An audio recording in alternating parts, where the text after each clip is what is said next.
Hello my dear students, today we are going to just a recap from the introduction part. So listen, we have learned about the introduction part for the statistics.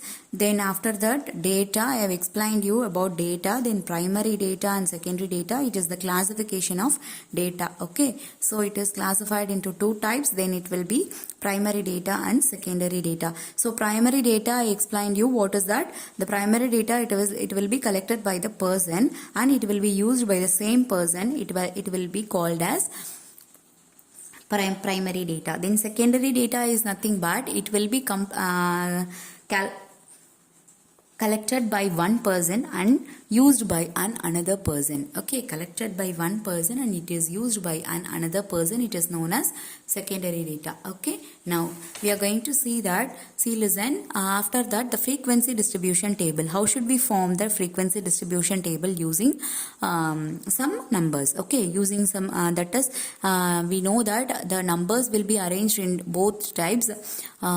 Smallest to the greater number, then after that class interval. We should arrange the numbers within these two things. Okay, so one is the smallest to the largest number, then after that class interval. Okay, so they will give the class interval according to the sums. Then we have to calculate that range also. What is that? The difference between the largest and the smallest, it will be coming as a range. Okay, so we can calculate only in the frequency distribution table again, that is ungrouped data. Okay, ungrouped data only it will be applicable. So we can use the ungrouped data as a range. Okay, then after that listen, in frequency distribution table it will be classified as two types. Then we can say that ungrouped frequency distribution table for ungrouped data and grouped data. So here in this in this portion the ungrouped data is omitted portion, so it will be called as a reduced syllabus.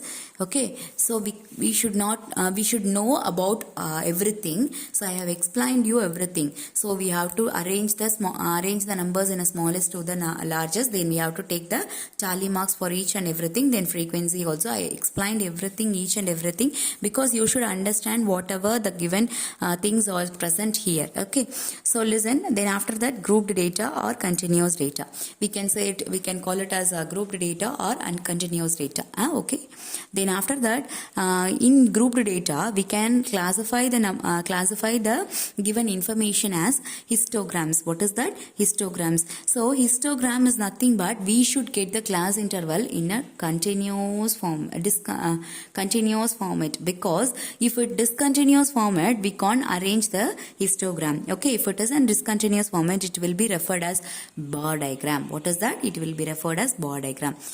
So it is very, very important. While the class interval is very, very important, it should be the continuous format. Continuous format is nothing but, see, listen, 10 to 20, then after the 20 will come here. Okay, 20 to 30, then 30 will come here, 30 to 40. While this, the frequency distribution table has to be taken, means we have to take that. See, listen, the upper limit of that is this is call it as upper limit. This upper limit, while this upper limit we should not know that. We should not write the number to the tally mark. Okay, so upper limit la irukumbodhu 20 வந்து upper limit la irukumbodhu நம்ம tally mark la 20 வந்துச்சுனா அதை refer பண்ண கூடாது.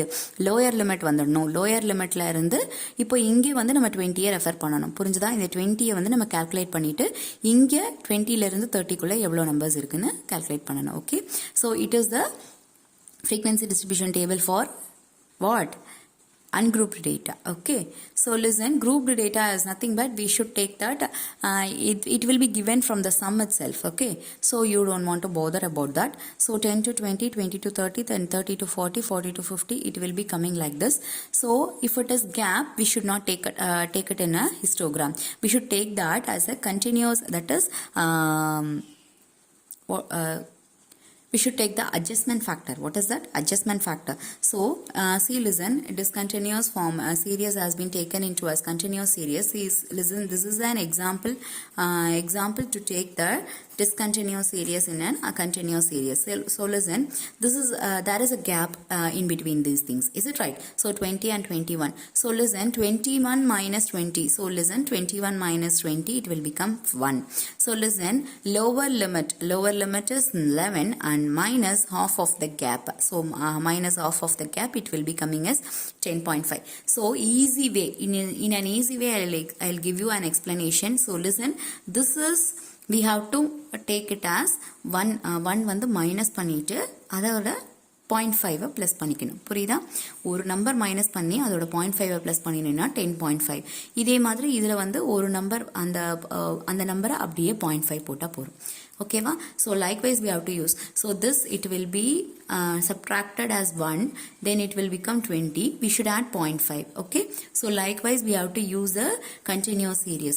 Discontinuous series as in continuous series. It is very very important, students, because in continuous discontinuous series is changed into continuous series means it will be very helpful to the histogram.